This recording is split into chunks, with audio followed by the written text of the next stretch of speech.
Halo, welcome to my channel. Assalamualaikum, perkenalkan aku Dera Askia. Oke, ini adalah video pertama aku. Terima kasih teman-teman yang sudah mau mampir di YouTube channel aku. Gak usah berlama-lama lagi, karena sesuai judulnya, di video pertama aku kali ini aku akan membagikan 8 pertanyaan yang sering ditanyakan oleh HRD itu yang mungkin kita sendiri bingung untuk jawabnya gitu. Dan memang kesannya remeh sih gitu ya, tapi kita bener-bener kalau mau interview atau melamar pekerjaan tuh menurutku harus dipersiapkan dengan sangat matang gitu. Saya harap teman-teman gak skip video ini karena nanti aku bakal kasih jawaban-jawaban yang sangat-sangat sederhana dan jawabannya simple banget sehingga teman-teman bisa nanti lancar saat interviewnya. Oke, langsung aja ya. Yang pertama, biasanya yang pertama ini tuh para HRD nanya tuh ya, coba perkenalkan diri Anda.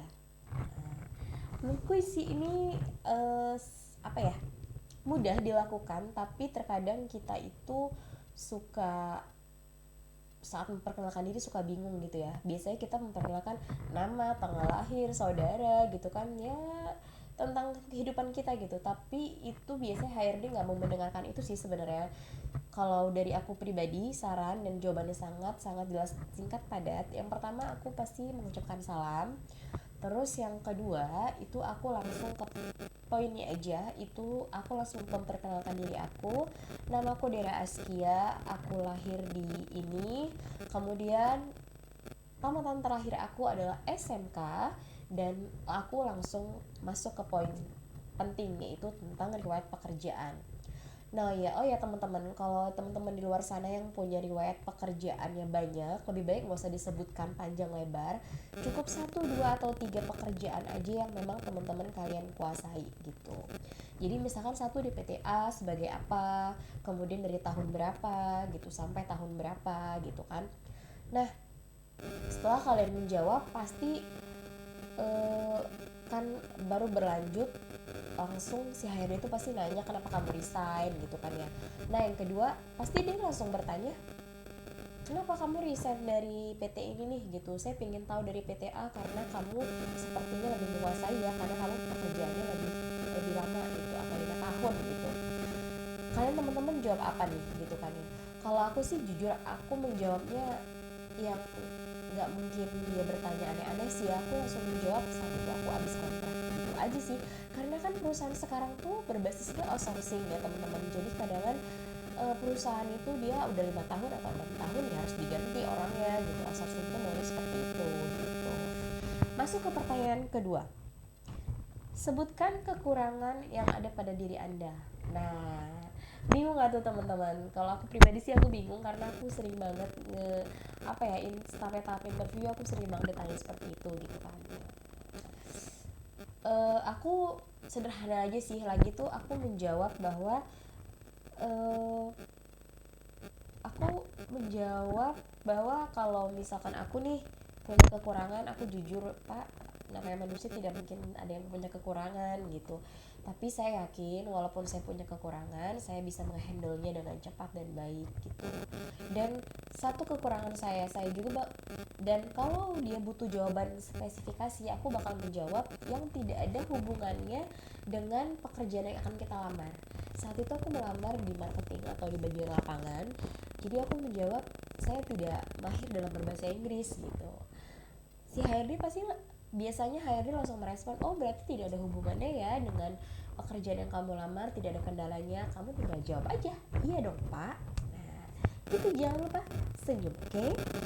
Pertanyaan ketiga, apa alasan kamu memilih pekerjaan di perusahaan ini? Nah saran aku sih ya, sebelum kamu melamar, kamu lebih baik cari tahu soal perusahaan ini.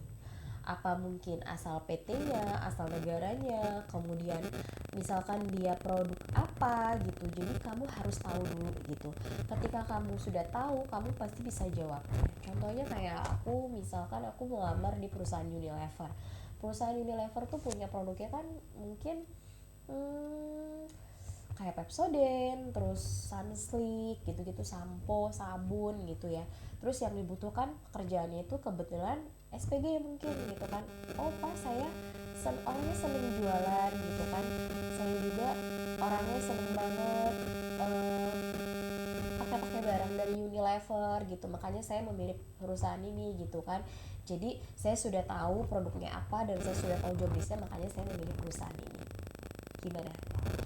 Oke, pertanyaan keempat, akan jadi apa Anda 5 tahun ke depan? Wow, pertanyaan yang imajinasi banget ya gitu.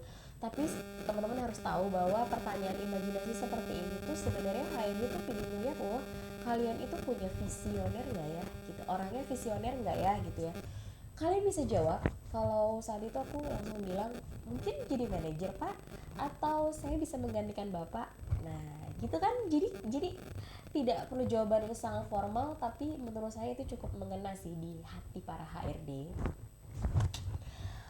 Pertanyaan kelima, berapa gaji yang Anda inginkan? Ayo teman-teman, kalian ingin gaji berapa nih dari perusahaan itu gitu.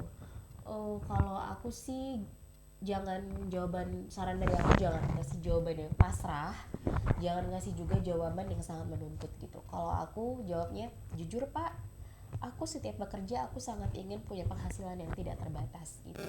Tapi kembali lagi bahwa setiap perusahaan punya kebijakannya masing-masing, dan saya bersedia mengikuti kebijakan tersebut.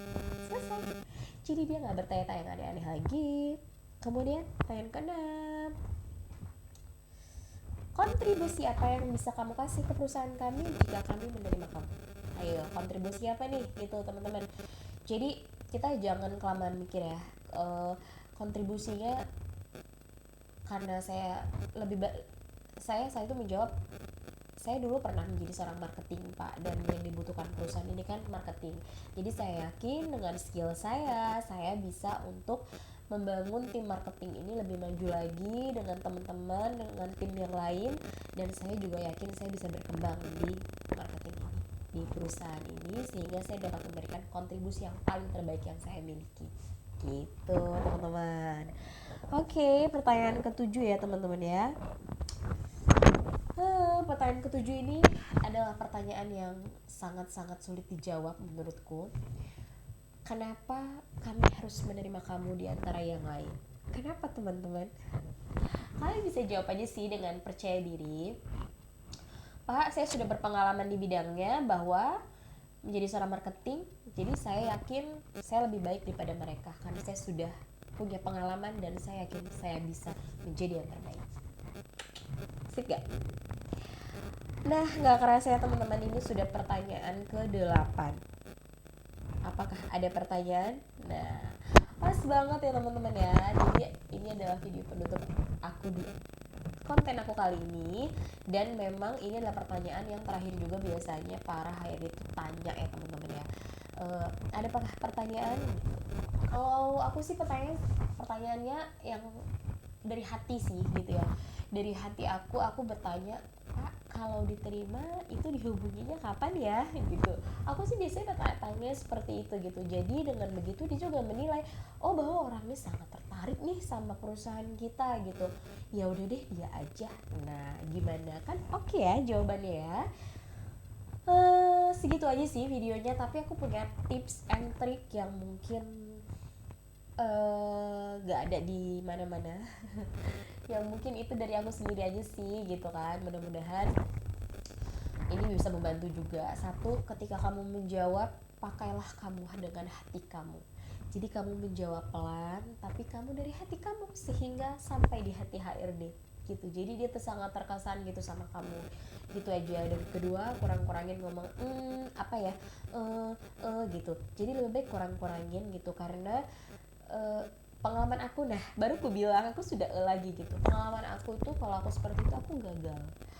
Jadi dia tuh kayak melihat mungkin orang ini kebanyakan mikir nih gitu. Kalau kerja kebanyakan mikir susah juga gitu kan. Yang ketiga apa lagi ya? Yang ketiga mungkin sebelum kita untuk bertemu biasanya kita kan masukin lamaran, tapi juga ada loh yang tes psikotes langsung interview gitu. Jadi saat kamu melamar, malamnya lebih baik kamu itu melatih diri kamu untuk berbicara di depan kamera atau kaca gitu ya, sehingga kamu sudah terlatih. Dan nggak apa-apa loh, dan nggak masalah kamu ketika ngomong kayak pakai bahasa tangan gitu kan. Justru kamu di situ kayak lebih bisa mikir gitu kan, tanpa kamu harus diem garu-garu kepala gitu kan mikirnya gitu. Lebih baik kamu pakai bahasa tangan aja. Oke, cukup sekian video dari aku. Semoga tips dan trik dari aku ini sangat-sangat berguna dan bermanfaat buat teman-teman semua. Dan teman-teman, bagi para pelamar kerja itu bisa cepat diterima kerja dan dapat pekerjaan yang diinginkan, gaji sesuai sama yang diharapkan. Dan kalau kalian semua suka sama video aku, jangan lupa di like, comment, and share ke teman-teman kalian di media sosial kalian, dan jangan lupa subscribe ya. Kemudian tekan tombol lonceng sehingga kalian teman-teman semua gak ketinggalan sama video-video aku berikutnya. Oke, segitu aja. Aku akhiri. Assalamualaikum warahmatullahi wabarakatuh. Bye bye.